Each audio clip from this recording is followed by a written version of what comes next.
আসন্ন ত্রয়োদশ জাতীয় সংসদ নির্বাচনের জন্য প্রস্তুত রাজনৈতিক দলগুলো। 2026 সালের ফেব্রুয়ারির প্রথমার্ধে অনুষ্ঠিত হতে যাচ্ছে ত্রয়োদশ জাতীয় সংসদ নির্বাচন। আর এই নির্বাচনকে সামনে রেখে সম্ভাব্য প্রার্থীদের দৌড়ঝাঁপ শুরু হয়েছে। কার্যক্রম নিষিদ্ধ হওয়ার কারণে এবার ভোটের মাঠে থাকছে না ক্ষমতাচ্যুত আওয়ামী লীগ। তাই নির্বাচনের মাঠে দুই রাজনৈতিক দল বিএনপি ও জামায়াতে ইসলামী এবার একে অপরের মূল প্রতিদ্বন্দ্বী। তবে বসে নেই ছোট ছোট রাজনৈতিক দলগুলোর শীর্ষ নেতারা। বড় দলের সম্ভাব্য প্রার্থীদের পাশাপাশি তারাও যে যার মতো করে আসন ধরে ত্রয়োদশ জাতীয় সংসদ নির্বাচনের প্রস্তুতি নিচ্ছেন। এদিকে বিএনপি তাদের যুগপৎ আন্দোলনের সঙ্গীদের জন্য কিছু আসন ছেড়ে দেওয়ার নীতিগত সিদ্ধান্ত নিয়েছে। আওয়ামী লীগ বিরোধী দীর্ঘ আন্দোলন সংগ্রামে যারা ছিলেন তাদের মধ্যে এসব আসন ভাগ হবে। এটি মাথায় রেখেই ছোট দলের এক ঝাঁক বড় নেতা প্রচারেও নেমে পড়েছেন।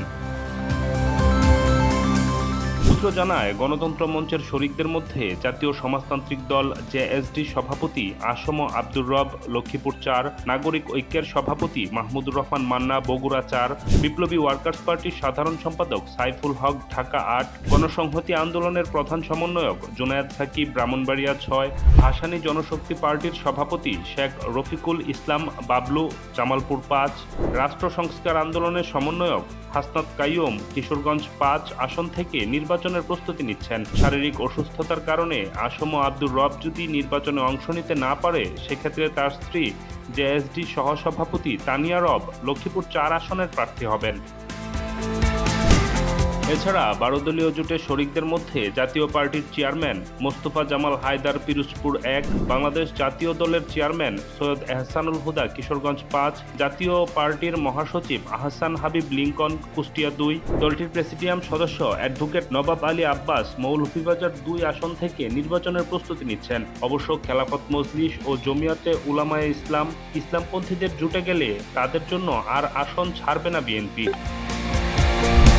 এদের বাইরে এলডিপির চেয়ারম্যান কর্নেল অবসরপ্রাপ্ত অলি আহমেদ চট্টগ্রাম ১৪, দলটির মহাসচিব ডক্টর রেদওয়ান আহমেদ কুমিল্লা ৭, বাংলাদেশ জাতীয় পার্টি বিজেপির চেয়ারম্যান আন্দালিব রহমান পার্থ ঢাকা ১৭, গণ অধিকার পরিষদের সভাপতি নুরুল হক নূর পটুয়াখালী ৩, দলটির সাধারণ সম্পাদক রাশেদ খান ঝিনাইদহ ২, গণফোরামের নির্বাহী সভাপতি অ্যাডভোকেট সুব্রত চৌধুরী ঢাকা ৬, এবি পার্টির chairman Mujibur Rahman Manju Feni ২, national Democratic movement NDM এর চেয়ারম্যান ববি হাজ্জাজ ঢাকা ১৩, গণফোরামের সাবেক সাধারণ সম্পাদক ও প্রয়াত অর্থমন্ত্রী শাহ এস এম কিবরিয়ার ছেলে ডাক্তার রেজা কিবরিয়া হবিগঞ্জ ১ থেকে নির্বাচনে অংশ নেওয়ার জন্য প্রস্তুতি নিচ্ছেন।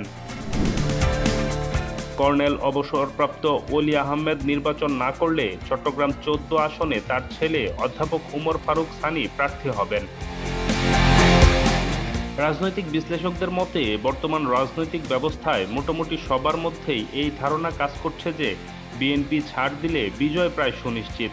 সে কারণে যুগপৎ আন্দোলনের শরিকরা প্রাণপণ চেষ্টা চালিয়ে যাচ্ছে বিএনপির কাছ থেকে নিজেদের আসন আদায় করে নিতে। এক্ষেত্রে কার ভাগ্যের শিকে ছিঁড়বে সেটি নির্ভর করছে বিএনপির হাইকমান্ডের উপর। তবে ভোটের মাঠে ছোট দলের বড় নেতারা নেমেছেন কোমর বেঁধেই। শাহরিয়ার হৃদয়, ডেস্ক রিপোর্ট।